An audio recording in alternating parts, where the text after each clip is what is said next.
माननीय माननीय सदस्य श्री दिलेश्वर कामेत जी।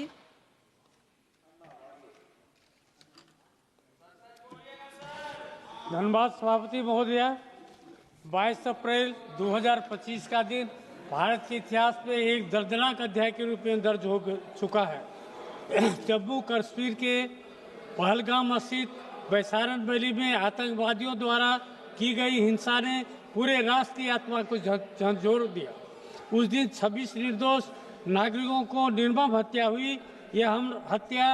यह मामला केवल निर्दोष नागरिकों की जान लेने तक सीमित नहीं था, बल्कि यह हमला उन परिवारों पर भी था जिनके सपने एक ही पल में उजड़ गए। उन परिवारों की महिलाओं के सुहाग का सिंदूर छीन लिया गया। महोदया, इस पीड़ा को और आक्रोश के बीच हमारे यशस्वी प्रधानमंत्री श्री नरेंद्र मोदी ने इस आतंकी हमले का मुंहतोड़ जवाब देने का निर्णय लिया और इस सैन्य कार्रवाई का नाम दिया गया ऑपरेशन सिंदूर।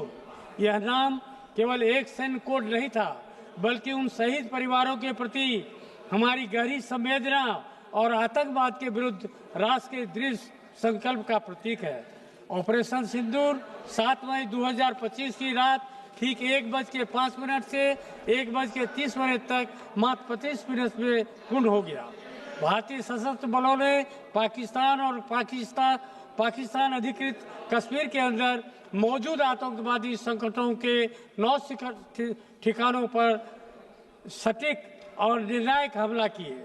महोदया, ऑपरेशन सिंदूर में हमारी सेना की रणनीति, सूझबूझ, सटीकता और आधुनिक सैन्य क्षमताओं का अद्भुत प्रदर्शन हुआ। इस कार्रवाई में रेफेल जेट विमानों ने फ्रांस निर्मित एस्केल मिसाइलों के माध्यम से दुश्मन के प्रशिक्षित शिविरों को निशाना बनाया। इसके अतिरिक्त स्वदेश निर्मित ब्रह्मोस क्रूज मिसाइलों ने आतंकी ठिकानों को ध्वस्त किया। पहली बार हमारी सेना ने सीमा पार ऑपरेशन में स्काई स्ट्राइक काजे ड्रोन्स का सफलतापूर्वक इस्तेमाल किया।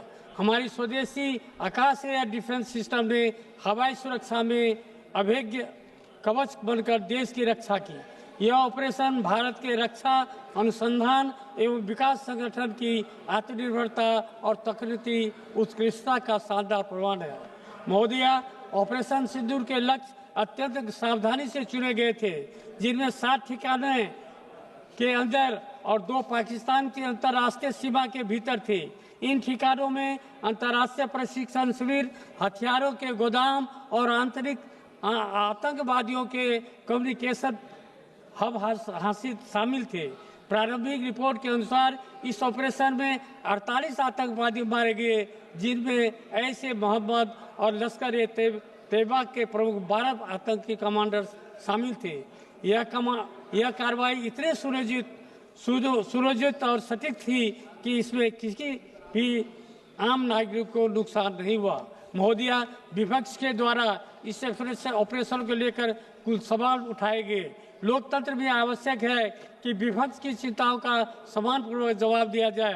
पहला आरोप सुरक्षा चूक का था। गृह मंत्री ने इस पर तत्काल कार्रवाई करते हुए एक व्यापक आंतरिक सुरक्षा समीक्षा शुरू की। डीपीआरडी के द्वारा मिलकर आर्टिफिशियल इंटेलिजेंस आधारित निगरानी प्रणाली और स्मार्ट फेंसिंग के विकास हेतु 500 करोड़ रुपए का अतिरिक्त बजट भी आवंटित किया गया। दूसरा आरोप पाकिस्तान की भूमिका के संबंध में था। मैं सदन को आश्वस्त करना चाहता हूं कि एनआईए, राव और फाइनेंशियल इंटेलिजेंस यूनिट द्वारा एकत्रित सबूतों ने पाकिस्तान स्थित आतंकी संगठनों की भूमिका स्पष्ट रूप से प्रमाणित कर दी। फाइनेंशियल एक्शन टास्क फोर्स और संयुक्त राष्ट्र सुरक्षा परिषद की समिति ने भी इन तथ्यों की पुष्टि की है। तीसरा आरोप नुकसान छुपाने का था। मैं पूरे सम्मान के साथ कहना चाहता हूं कि ऑपरेशन सिंदूर में हमारे 2 बहादुर सैनिक हवलदार रमेश सिंह और नायक विक्रम ठाकुर ने अपना सर्वोच्च बलिदान दिया। सरकार ने उनके परिवार को तत्काल 50 लाख रुपए आर्थिक सहायता और जीवन भर की पेंशन प्रदान की। महोदया, ऑपरेशन सिंदूर ने अंतर्राष्ट्रीय स्तर पर भारत की प्रतिष्ठा और आत्मसम्मान को मजबूत किया।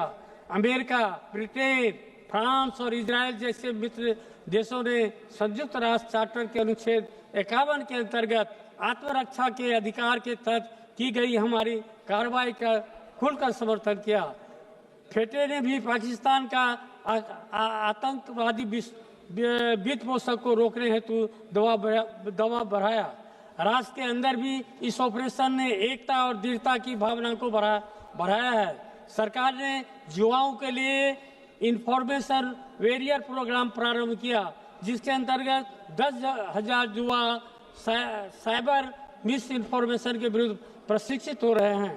पंजाब के फिरोजपुर जिले में 14 वर्षीय बालक शिवन सिंह, जिन्होंने आतंकवादी हमले के दौरान 3 लोगों की जान बचाई, को शौर्य चक्र से सम्मानित किया गया। शहीद परिवारों के बच्चों को मुफ्त शिक्षा, कौशल प्रशिक्षण और रोजगार के अवसर प्रदान किए जा रहे हैं। माननीय सभापति महोदया, अक्टूबर 2024 में सरकार के कैबिनेट सुरक्षा समिति ने वर्ष 2029 तक 52 विशेष रक्षा सैटेलाइट लॉन्च करने की योजना को स्वीकृति दी। इसके साथ ही एक व्यापक सैन्य अंतरिक्ष सिद्धांत को अंतिम रूप दिया जा रहा है।